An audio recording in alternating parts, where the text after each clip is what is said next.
friends.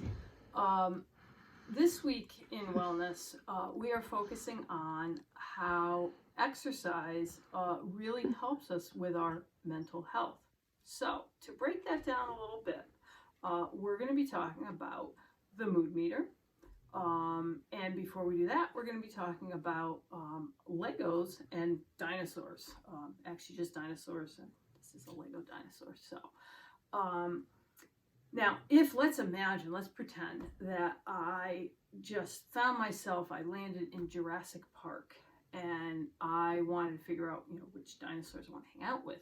Well, there are some categories that are like this or they're that.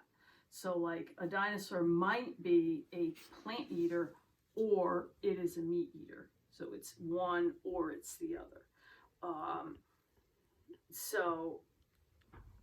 Animals are flyers or they're not. It's one or it's the other.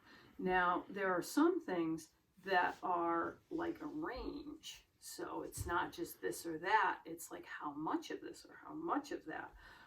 So a couple of categories that would be really important for me with which dinosaurs I want to kind of visit with and get close to are, well, how big is the dinosaur?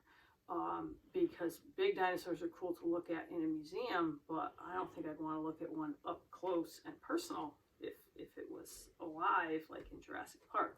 So when I look at how big it is, well, it might be bigger than me or smaller than me, because there were dinosaurs that were small, and there are probably some that were smaller than me. So if I am right here in the middle, there are some dinosaurs that are smaller than me.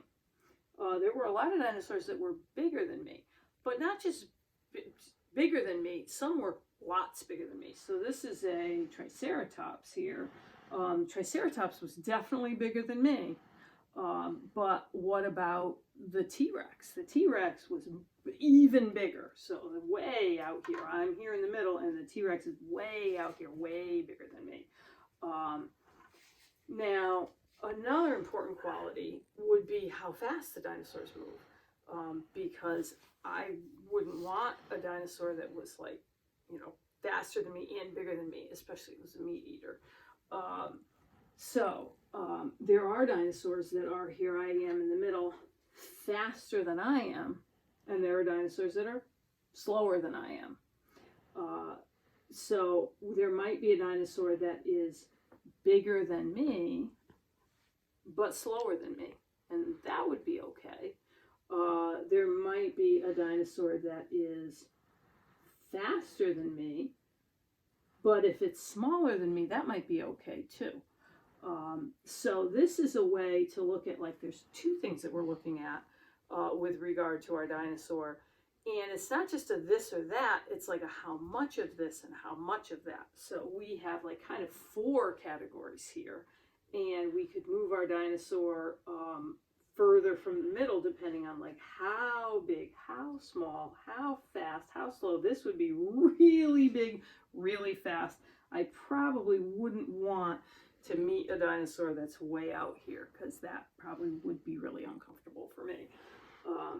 Now, when we look at the mood meter, I know that you are probably all familiar with the mood meter at this point. The mood meter is set up like that because there are two different things that we're looking at, and when they combine, that makes four different categories. So we might be having a feeling that is high energy or low energy. It might be high pleasantness or low pleasantness. And we could have that combination of like high energy and high pleasantness. We're really excited about something, or lower energy, but also pleasant. Maybe we're just feeling calm and relaxed. Now, when it comes to like, what does this have to do with exercise and how we're feeling? Well, you notice one of the qualities here is energy, and exercise uses energy. We need to generate energy and use energy to exercise. So if I was feeling like really way too energetic, way too hyper to focus on the something that I need to do, like getting work done, if I exercised, it would actually kind of even out my energy. I would use some energy up, and I would start feeling a little bit more calmer and more relaxed, and I'd be able to focus more.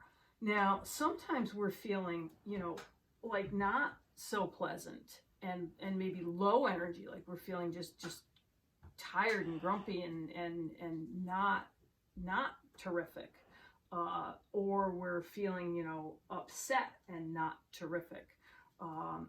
We're feeling some stress. Well, if we exercise, that'll use up some energy. And if we're feeling low down here, like low energy and not so pleasant, and we're just feeling kind of down, it actually can bring our energy up because we're using some energy. It brings us up a little bit, and it also moves us into a more pleasant area, because this category, pleasantness, this quality, when we exercise, our brain actually produces chemicals that make us feel good. So that's even more so if we're picking an exercise that we enjoy. If we're doing something we really like to do, like I really like to ride my bike, riding my bike makes me feel pleasant. Exercise also helps with that. So I'm going to end up feeling quite pleasant and a little bit more energetic after I have a nice bike ride. Now, if you like to dance, especially if it's a fun, upbeat music that you're dancing to, that is also definitely going to bring your energy level up and make you feel pleasant. So that is how exercise, because exercise involves energy and it also produces feelings of pleasantness, it really helps us move to these spots on the mood meter where it's a more pleasant place to be. So, there's definitely reasons why we might be feeling some unpleasant feelings, but when we want to do something to change that, and we just want to kind of move ourselves into a more pleasant place on the mood meter, exercise can really, really help with that. So that is kind of the focus of this week in wellness. So when you look at the moves category on the Padlet, there's a lot of different choices, and it really doesn't matter which one you pick. You're going to want to pick one that you enjoy, because that's actually more helpful than doing something that you don't enjoy. But it will help you to feel better, and it will help you to manage stress. So I hope this has been helpful, and I miss you all, and I hope that you are well.